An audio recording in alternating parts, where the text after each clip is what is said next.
Allô tout le monde! Aujourd'hui, on fait un maquillage très simple. Donc, ce ne sera pas un maquillage pas maquillé. On va plutôt souligner nos traits et avec vraiment très peu de maquillage, donc très subtilement. Pour commencer, l'essentiel, c'est vraiment d'avoir une peau bien hydratée. Être bien hydraté, ça va vous aider à avoir une peau d'apparence très jolie. Alors, c'est vraiment la base. Ensuite, si vous voulez appliquer un primer, vous pouvez. Donc, moi aujourd'hui, j'ai essayé un primer pour réduire l'apparence des pores de peau. Et si vous utilisez ce genre de base-là, essayez d'en appliquer seulement, mais vraiment seulement aux endroits où vos pores de peau sont plus larges, sont plus apparentes. On n'a pas besoin d'en appliquer partout généralement.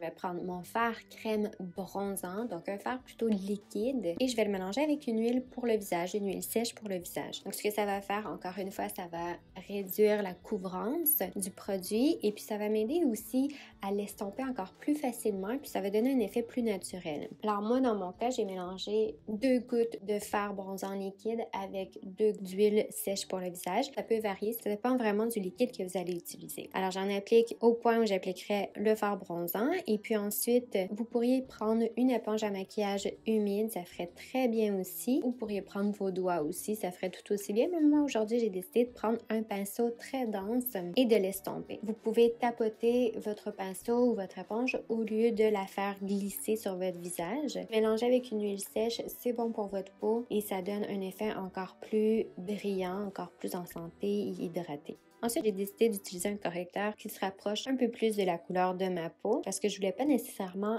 illuminer, donc je veux vraiment seulement corriger la cerne. Et ensuite, je tapote avec mes doigts. Donc, la chaleur de mes doigts va aider à estomper le produit. Je ne fais pas glisser mes doigts. Je veux vraiment conserver, alors là, oui, toute la couvrance du correcteur. Avec ce qui reste sur mes doigts, je tapote sur mes paupières mobiles. Donc, ça va neutraliser un peu les rougeurs qu'on peut avoir à cet endroit-là. Et ça va nous servir aussi de base, de primer pour les ombres à paupières. Alors aujourd'hui, comme on fait quelque chose de plus naturel, de plus simple, on veut seulement mettre en valeur nos yeux, les faire ressortir. Je vais prendre une ombre à paupières beige. Si vous avez des yeux verts, des yeux bleus, vous pouvez y aller plus vers un rose, un orangé. Et si vous avez les yeux marron, brun, alors là, vraiment, n'importe quelle couleur dans ces teintes-là va bien faire. Vous pourriez même utiliser votre poudre bronzante si vous en avez une. Alors l'idée, c'est vraiment de prendre une couleur pas trop foncée, plus naturelle et d'en appliquer partout sur la paupière mobile. Ou si vous préférez, appliquez-en seulement au coin externe et dans le creux de la paupière mobile. Une fois que c'est bien estompé, vous pouvez aussi en appliquer au ras des cils inférieurs. Alors là, c'est vraiment à votre goût, mais comme c'est une couleur assez pâle, ça va quand même être naturel, mais ça va seulement accentuer la couleur de nos yeux. Alors moi, j'ai changé de pinceau. J'ai pris un pinceau pour estomper beaucoup plus petit, pour avoir plus de précision et en appliquer moins, y appliquer moins de produits, mais allez-y avec ce que vous avez et avec ce que vous trouvez qui fait bien. Ensuite, j'ai pris un crayon brun et je l'ai appliqué sur la ligne d'eau, mais seulement la partie supérieure. Je ne vais pas en appliquer sur la partie inférieure parce que ça rapetisserait mes yeux et ça donnerait un effet un peu plus maquillé. En appliquant seulement au-dessus, ça donne l'impression de cils plus fournis. Je vais dépasser aussi, je vais en appliquer à la racine de mes cils pour simuler un peu un trait de eyeliner, mais beaucoup plus doux. Et j'en applique vraiment pas beaucoup. Ça, je vais l'estomper avec un pinceau à ongles. Si vous voulez l'étirer plus au coin externe de vos yeux, ça peut très bien faire aussi. Ça dépend vraiment de si vous voulez quelque chose de plus maquillé, moins maquillé. Ensuite, j'ai pris une ombre à paupières brune, mais pas très foncée et j'ai passé par-dessus. Ça va m'aider à fixer le crayon brun et aussi ça va m'aider à l'estomper légèrement.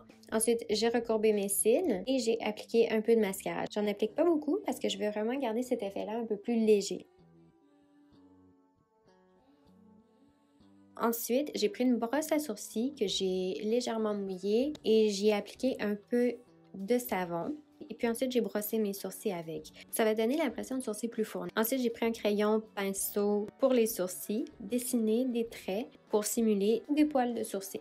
Aujourd'hui, pour ce qui est du blush, on va utiliser un autre produit sous forme de crème parce que ça va nous aider à conserver cet aspect-là très naturel. Pour la couleur, j'ai pris un terracotta, quelque chose de très neutre et qui va s'harmoniser avec notre fard bronzant. Je commence à en appliquer sur la pommette de ma joue, puis ensuite, je me dirige en remontant vers les tempes de mon front. Alors, ça va nous faire vraiment un effet de dégradé. Si vous voulez appliquer un peu d'illuminateur, moi, j'ai décidé d'en prendre un sous forme de crème encore une fois. J'en applique légèrement sur le dessus de ma main pour ensuite aller chercher un peu de produit avec mes doigts de façon à le réchauffer. Alors je frotte et puis je l'applique vraiment au temple descendant jusqu'au dessus de ma joue. J'en applique légèrement aussi sous le sourcil. Si vous voulez en appliquer sur le dessus de votre nez, vous pouvez très bien le faire aussi. C'est vraiment à votre goût.